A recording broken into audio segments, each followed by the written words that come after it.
And welcome to the Elite Tennis Podcast. I am Mike Baugh, and with us today we have the one, the only Mark McMahon from McMahon Tennis. Mark, thank you for joining me this morning.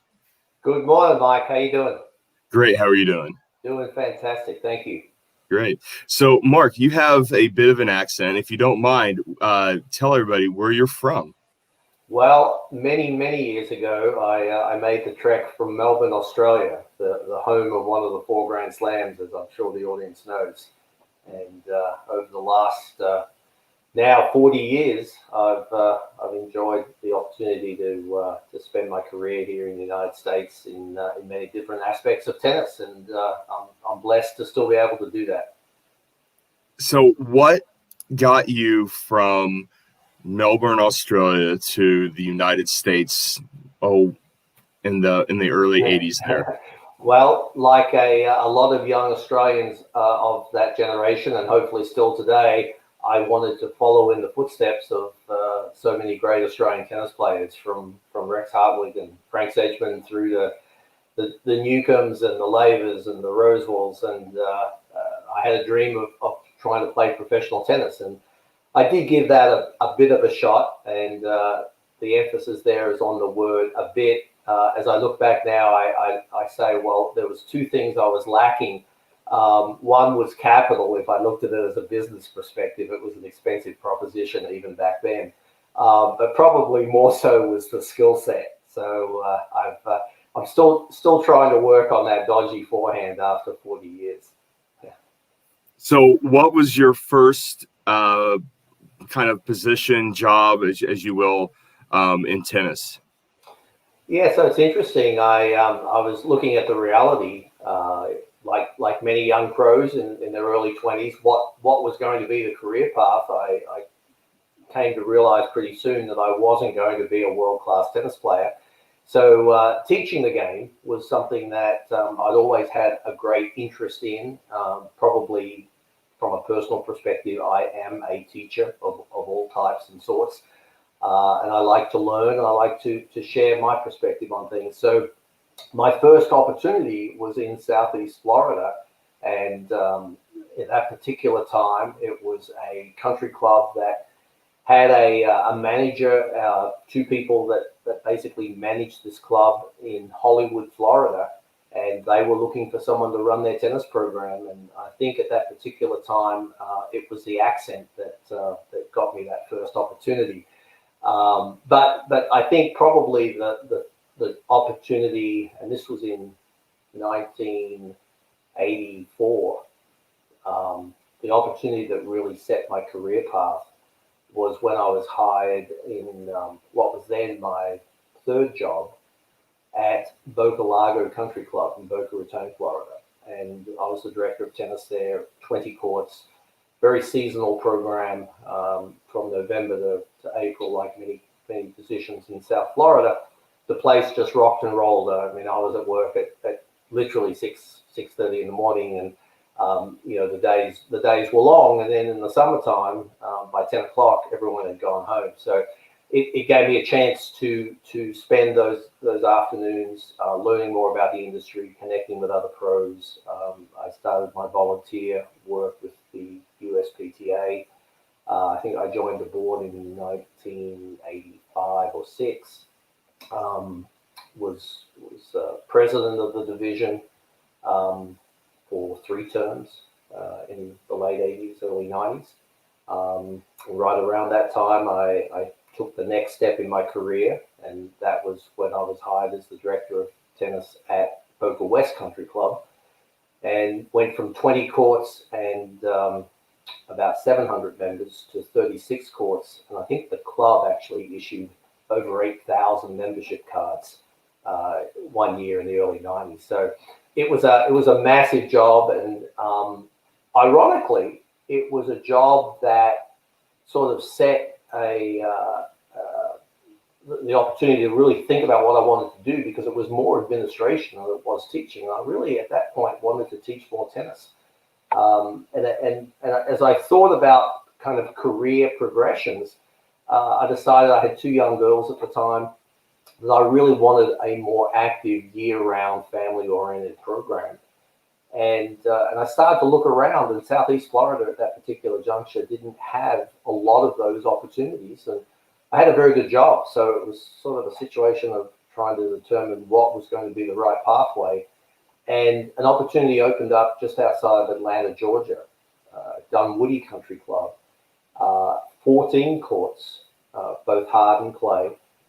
But ironically, the activity of that program went all day, from early morning to late at night on weekdays, and probably a little earlier in the afternoons on weekends we finished up. But point being, the activity level was unbelievable, and I started there in the late 90s. I think it was like 1995, and spent 12 years there. And that was really an amazing opportunity, and enjoyed it thoroughly. And that was sort of an opportunity then to start to think what was going to be next. And what ended up being next was a short stint with the USTA. I launched the Tennis Service Representatives Program, the TSRs, in 2005, 2006. And that was a 3-year program. And at the end of that period, I started and opened my consulting practice, McMahon Tennis. That's a great run there. I mean, you're, obviously you're a USPTA Master Professional. You've done a lot for the game of tennis. You've checked a lot of boxes. You contributed a ton here in Florida. I know every time you come down, it's like a homecoming for you. When we talked, what was it, a couple years ago at PGA, it was very hard to get a hold of you because everyone was coming up and shaking your hand and trying to get a conversation in. So it's very it's very.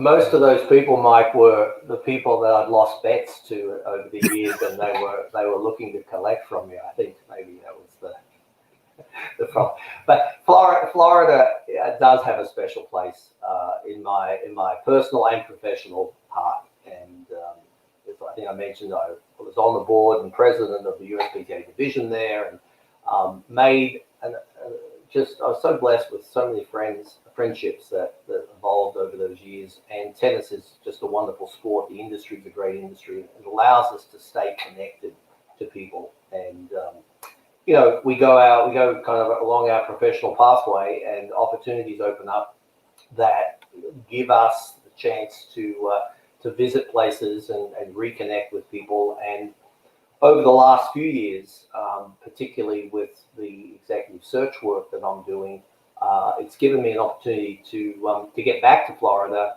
more than I had in some previous years. So whether it's for final interviews or for club tours in advance of doing the search, the opportunities have been a little bit more prevalent. Not to mention, Mike, I did start to play again a little bit more, looking for some competitive opportunities. And last year, I was down in Boca for USPTA national event at Richard Centerbar's club at Boca Grove. He and I were fortunate enough to have a lot of people default to us, and I think we won a couple of sets and actually won the tournament. So it was great to get back with RC and play some tennis in South Florida. That's great. So you mentioned McMahon Tennis. It's your consulting firm. Tell a little bit about the process.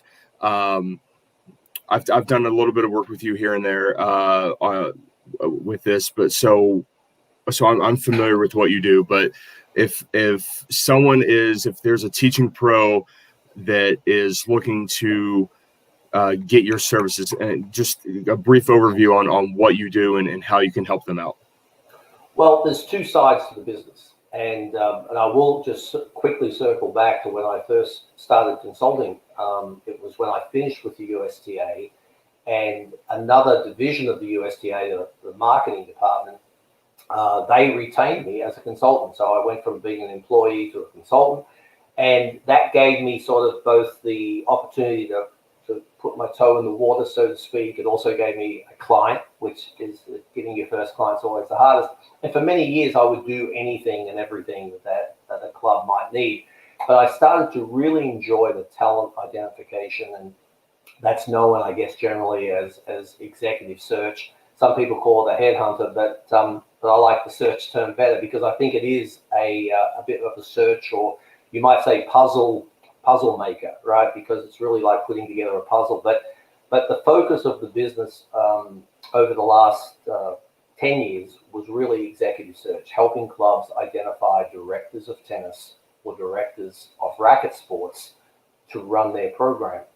And that talent identification can only happen after you start to explore the puzzle, which is figuring out what a club needs.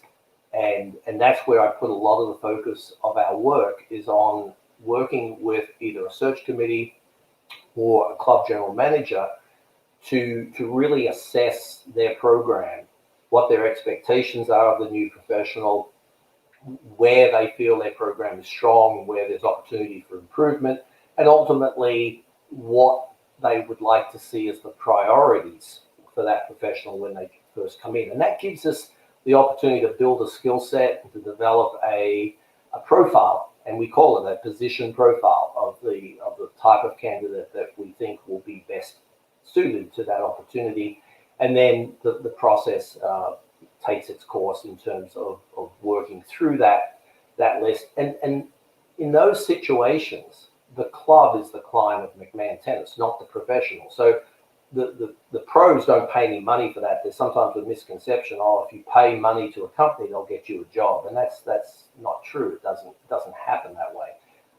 So with the club as the client, our objective is to help them identify the person most suited in both skill set, career pathway, and overall, we'll call it culture fit or personality, that will really work with the membership on helping them, check their boxes on program growth and development, and we hope longevity.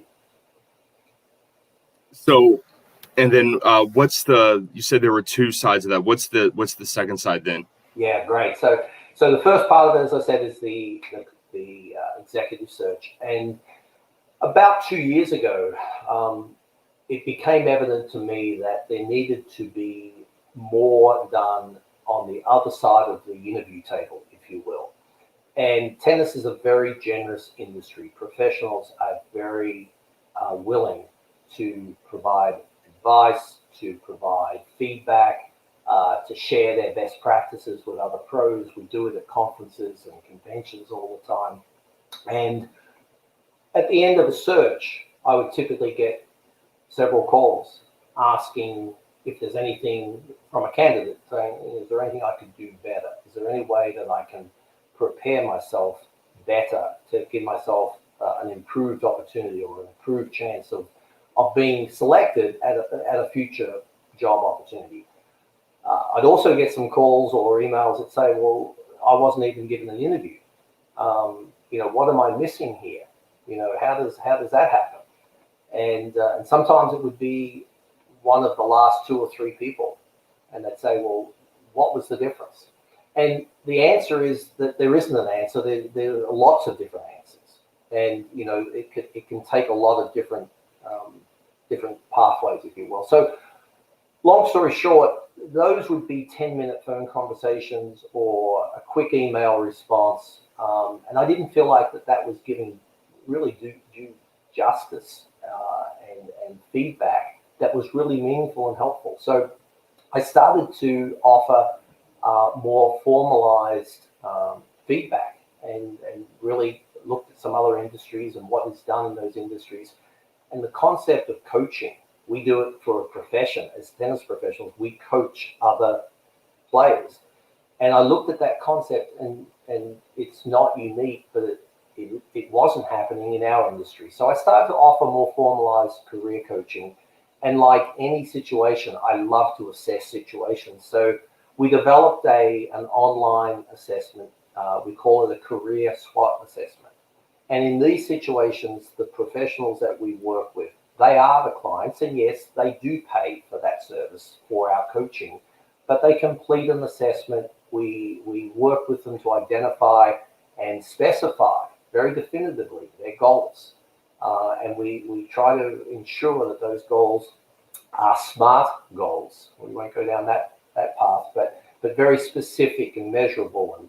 And anyway, so with that being said, we have the prospective client complete an assessment, and from there we provide both a strategic overview and framework of how they might advance their career, and then a very detailed, granular, we call it a career action plan, very specific steps that we recommend that a professional can take in order to better improve their chances of achieving their goals.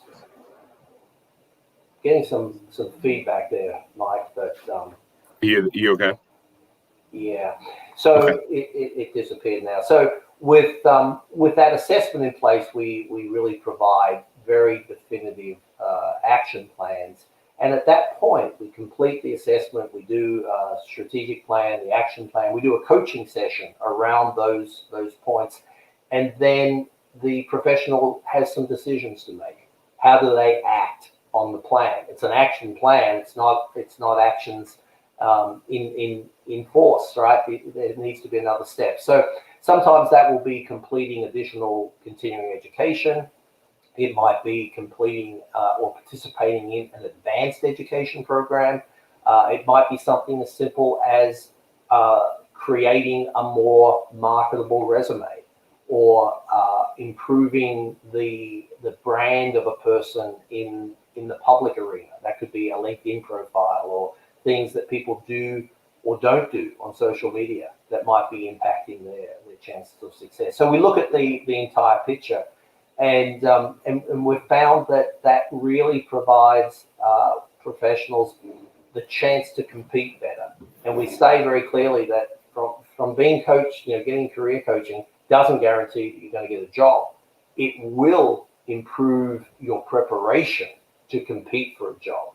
And like our players, the students that we work with, we would like to believe that our coaching improves their chances of succeeding on the tennis court.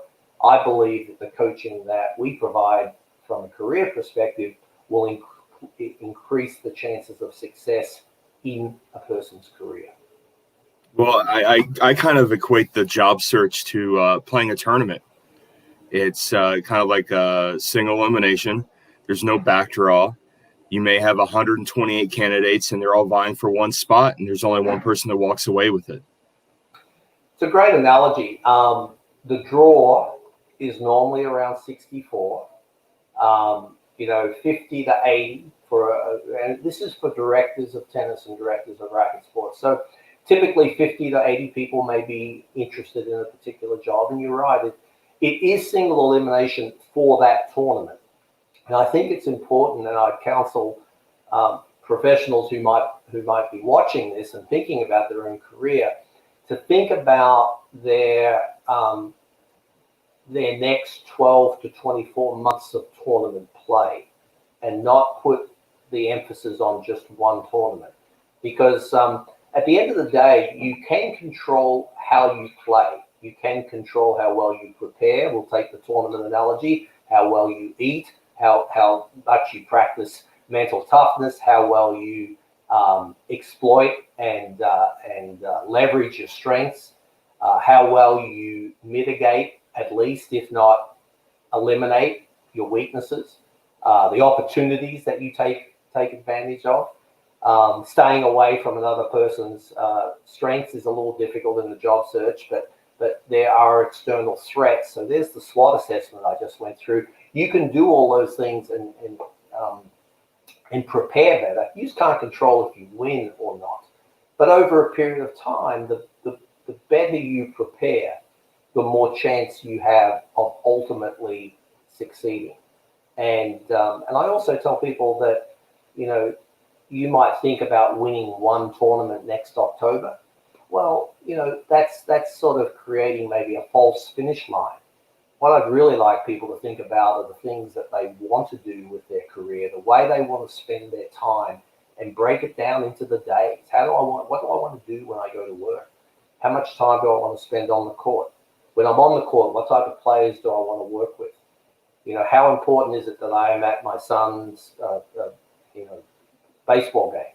Or how important is it that I finish an education program? Maybe, I see a lot of pros now doing MBAs, and they're doing that while they're working. So all of those types of things should come into play. And I think looking at a horizon of 12 to 24 months at a time is a little more realistic than saying this one job.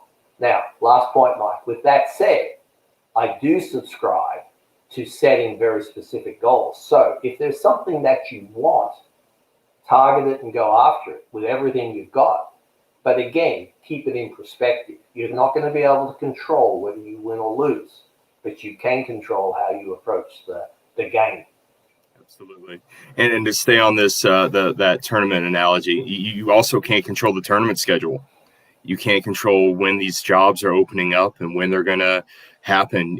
There may be 2 or 3 that pop up back to back to back, and then there may not be any for 6 to 8 months. There may not be any for a year that you put in for. So what do you have advice for people that are looking for a specific location or a specific type of job?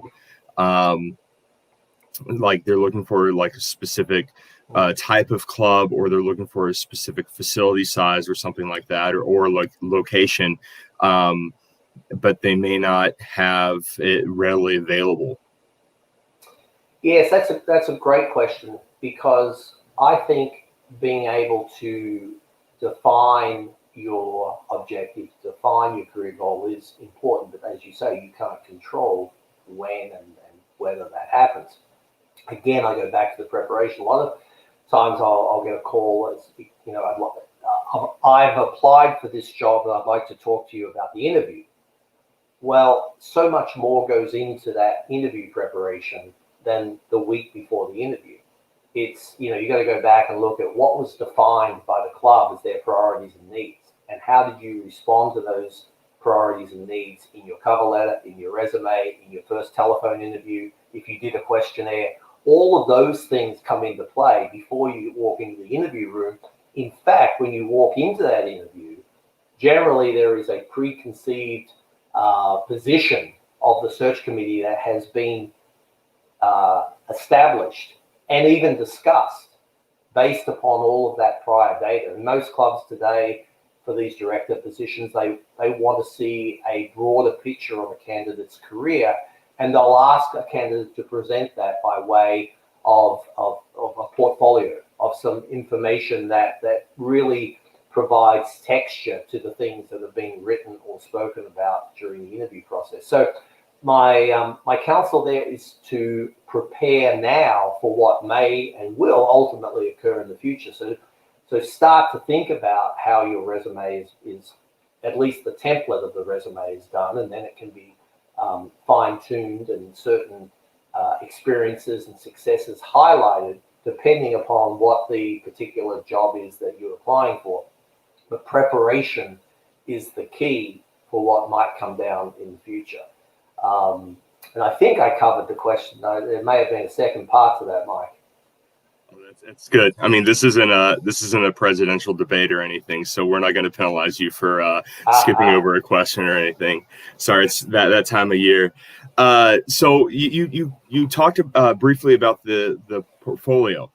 So I've done a little bit of continuing education over the last 7 years, and that's one thing that I think has been kind of glanced over, is how to make a portfolio that appeals to a general manager or a hiring committee, and how to tailor that. So do you have any tidbits or any advice on what to include, length, things like that, what to put in there, letters of recommendation, and things like that?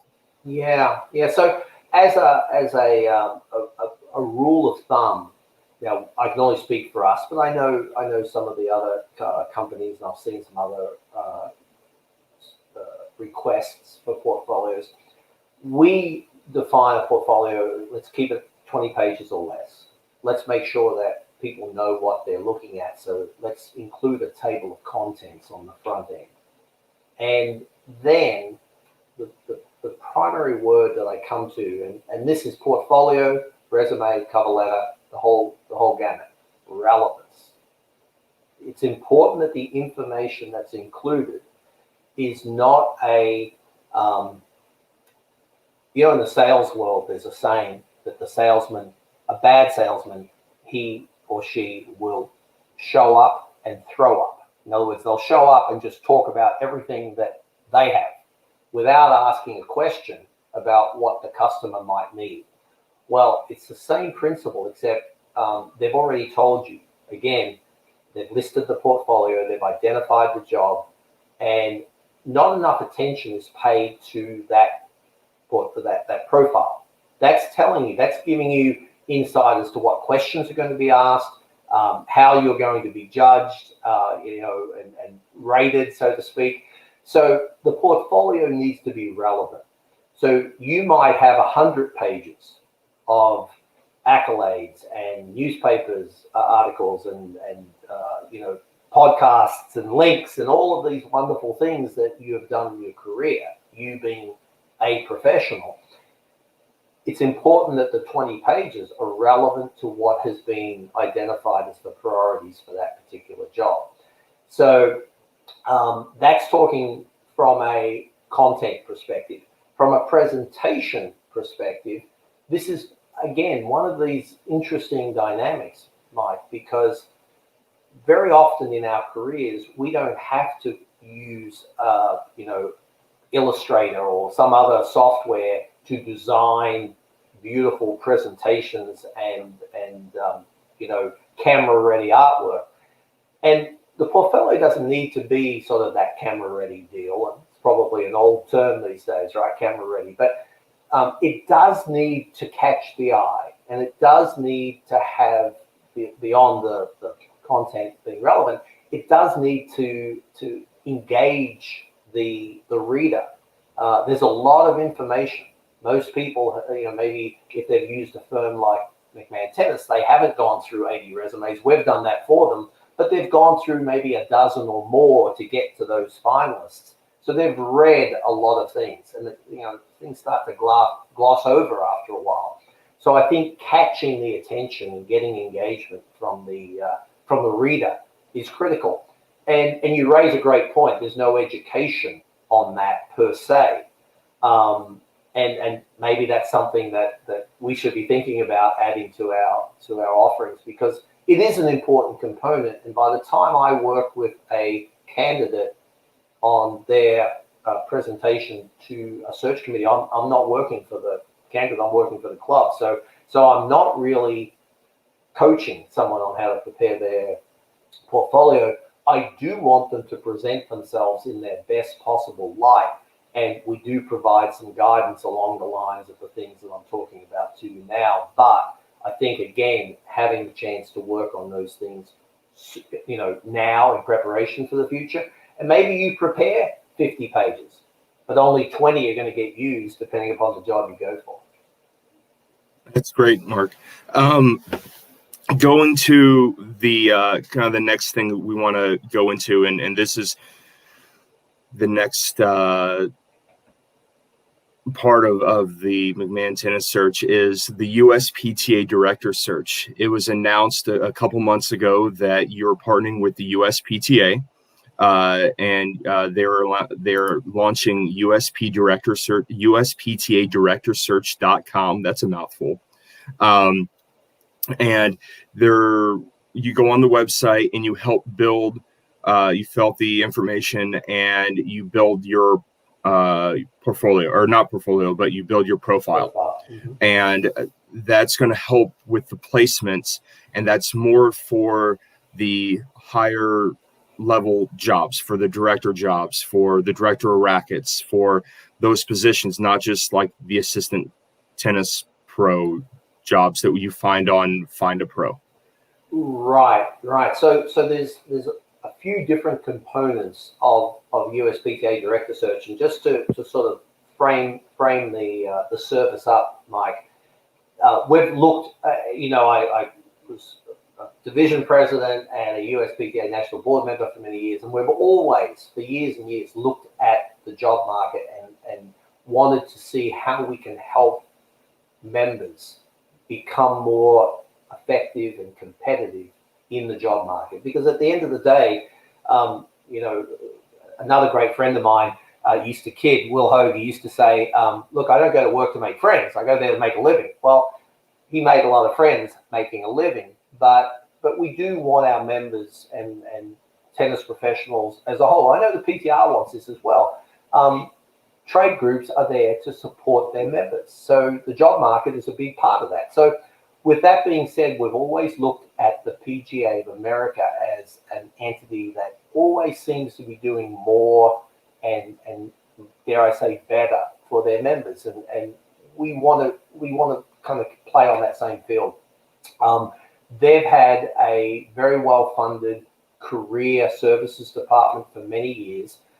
They have this little tournament called the PGA Championship that they own that generates a few $1 million a year, and they've been able to put a lot of money into the development of their members who teach at clubs, and they've taken that career services department to another level where they're now not just helping their members prepare to apply for jobs and interview and so forth, but they're working with employers to help make that process of hiring of a professional more transparent, more objective, more successful ultimately.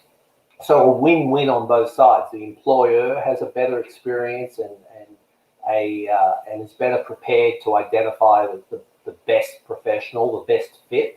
And on the professional side, the process is well advertised and very clear and transparent.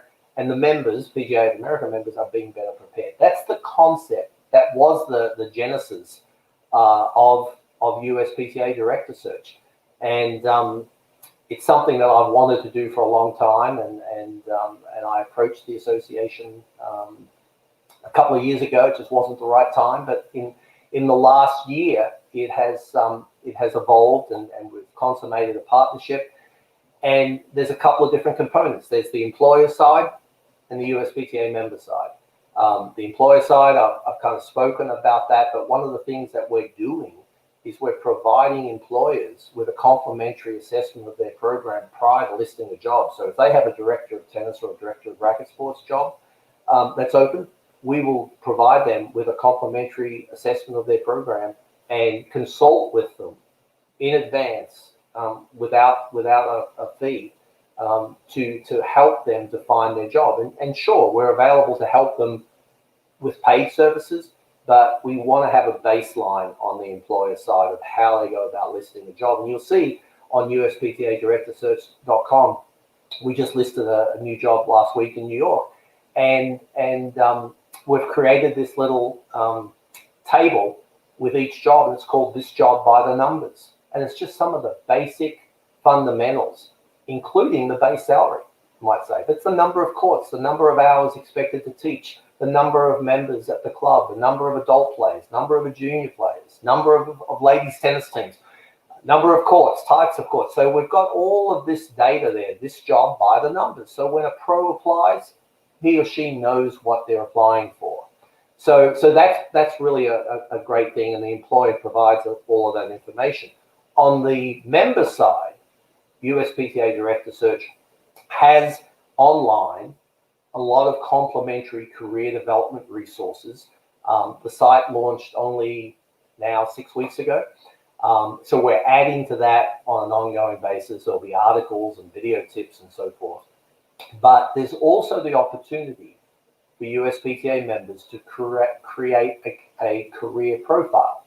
And that career profile is something that they can go in and do almost a mini assessment where they define where they want to work, the type of club, the type of way they want to spend their time, how many hours on the court, the type of income they want to make, all of the things, the parameters, if you will, of their perfect job. And we then use through our database, we project out to those members as soon as a job is open and ready for application. We send that proactively to the USPTA member whose career profile matches that job. So there's an instant connection, if you will, between what someone is looking for and what is available. So that's a great opportunity. And yes, we have paid services as well, paid career coaching services, but we've got the complementary career resources, we've got the target job notification that we think matched with the coaching. Collectively, those things really provide a great platform for the member. And I need to say this as well. We also this year started offering an advanced program, and this is a 10-month educational program for anybody, right? It's for tennis directors or those that are positioned to aspire or step into that tennis director or director of racket sports role as their next position. And that is our certified racket sports executive program. And that, the CRSE, we call it. And we're going to graduate our first class of 25 professionals in about 2 months in December. And they've participated in monthly live education programs via Zoom. We were doing Zoom before it was cool because of the pandemic. But they started in March, and they participate in monthly live classroom sessions and presenters. There's case studies that are offered with each of these modules, small group discussions that take place, again, via video. And there's a great cross-pollination of learning, a great opportunity where the participants actually, I think, learn more from each other than they do from any presenter. And we have some great presenters. But that type of advanced program, whether it's that program or others that are offered through the PTM programs. I know the University of Florida is starting a new program next year, I believe. Those are the types of programs, the type of preparation that I think is critical. All of the services through USPTA DirectorSearch, that's great. But I think, that's just a part of the puzzle. And I think putting the pieces of the puzzle together is the action or the step that has to happen to really get meet the potential that you have in your career. Absolutely. I know a couple of people that are going through that right now, and they absolutely love the program. I talked to one of them. I went to a football game with him a few weeks ago, and we talked about it. And he was like, it's like, he said that when you're going through the program and you're going through these case studies, you wouldn't believe it, but it was almost like for him, what you're studying in the case study, it was almost like that was happening to him at his job, and his level, his confidence in his job right now is so much better than what it was 10 months ago, that he feels like this program has really helped him out immensely. And another guy that I know that's taken the program, he almost said the same thing, that it's great, that it's just helped him out, and the confidence in doing the work and everything. It's fantastic. So I've heard nothing but great things about the certified program that you've got there, Mark. That's great. It's funny, Mike, you mentioned the case studies, because I've had so many of the pros actually, I don't say ask if it was someone else in the program, but it is amazing. And I think the reason that, and they are problem-based case studies. So what we do is we present a problem that has occurred either to you as the participant in the program, or to a colleague or a friend or a mentoree. But we present a problem, and we ask each participant to go through 7 specific steps about how they would resolve that problem or that challenge. But here's the beautiful thing.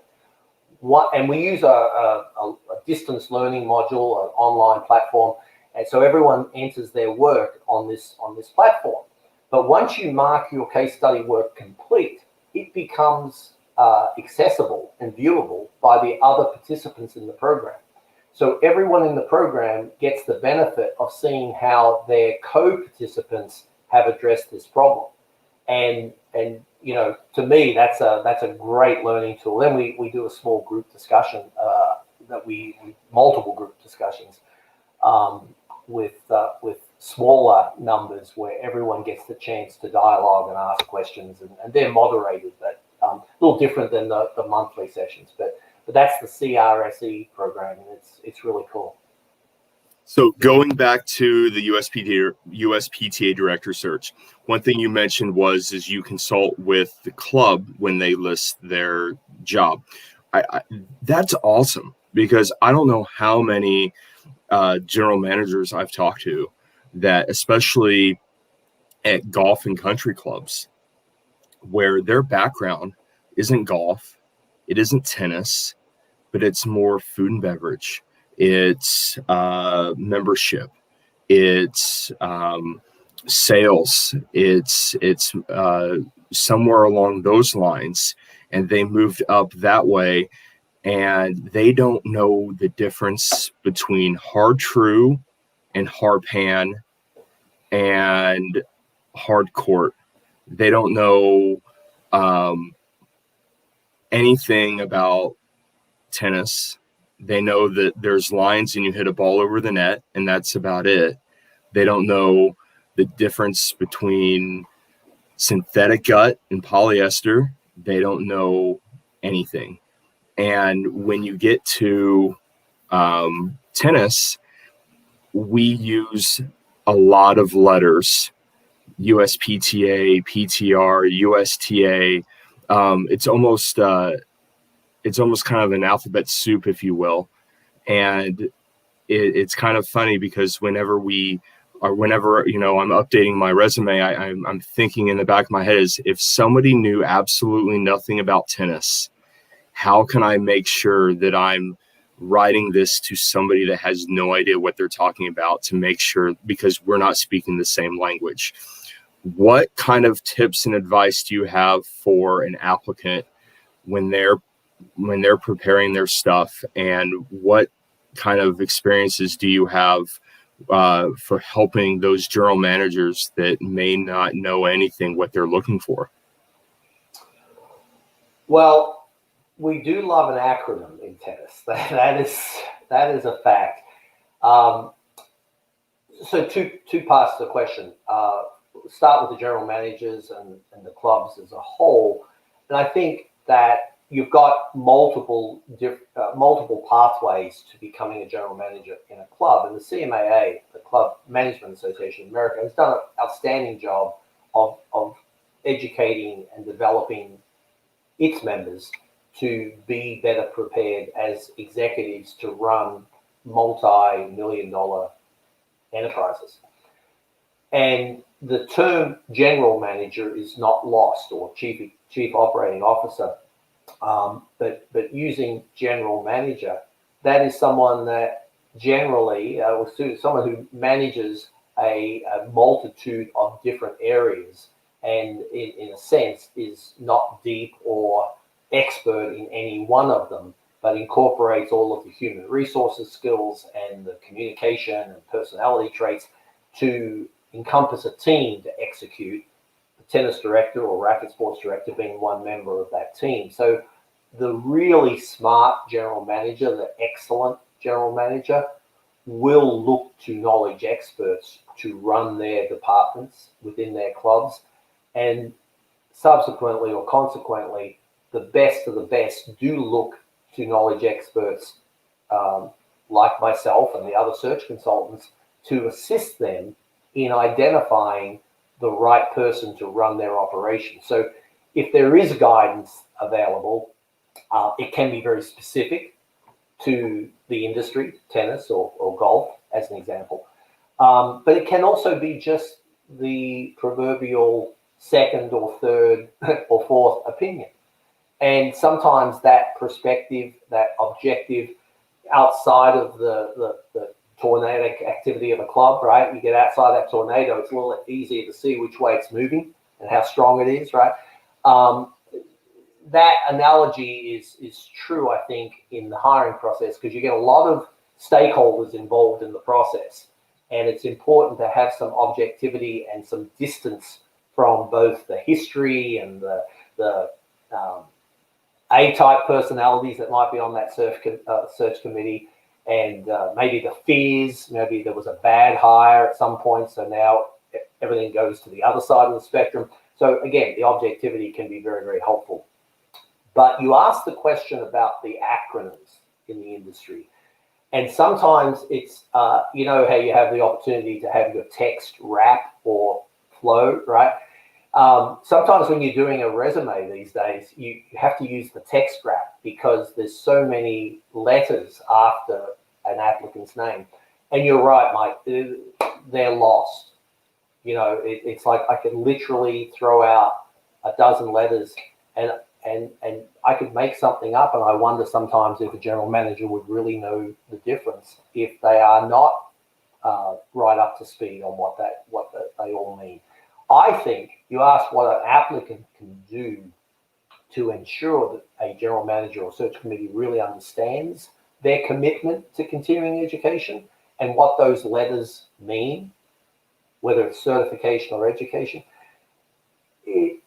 I suggest that you say what you want to say. I am committed to excellence in my pre-certification education. I've aspired to and obtained multiple certifications from the best organizations in my industry, and I maintain a continued commitment to improving myself and becoming better in everything I do, period. Now, we could probably craft that a little better, but the point is, instead of having 27 letters after your name separated by commas, make a statement that's easy to understand. And do the letters go in there? Yeah, they do in some form or fashion, but they're not the highlight. People are not going to hire the certification acronym. They're going to hire the person. They're going to hire the belief that you have, the confidence that you have, how you demonstrate who you are and why you do what you do. And you know, I think saying those things succinctly, clearly, with purpose and integrity, that's how you get in front of people. That's you know, that's another conversation we'll have to have another time. But I think rather than just, you know, literally throw up a bunch of acronyms, tell people what that means to you and why you've gone and got those certifications and those continued education designations. I think that's the key. Well, Mark, thank you very much for joining me this morning. It was a pleasure talking with you. I know that you've got a lot of things going on this morning. You've got another call later on and meeting with your group here in a little bit. And I appreciate your time, and thank you very much for continuing to get back to the industry.